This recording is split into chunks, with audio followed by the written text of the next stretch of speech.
Okay, so we have a rectangle. Okay, and the length is 3 centimeters greater than its width. So if this is, if this here is width, this here is width plus 3.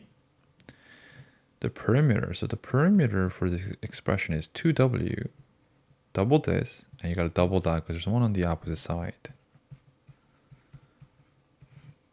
This is given to be 24. So what are the dimensions?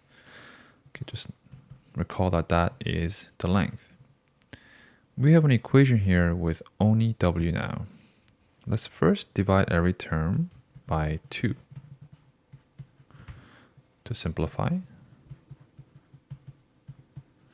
Collect. Okay, now you subtract both sides by 3 to get 9. So w is 4.5 centimeters, which means length is plus 3, so 7.5 centimeters.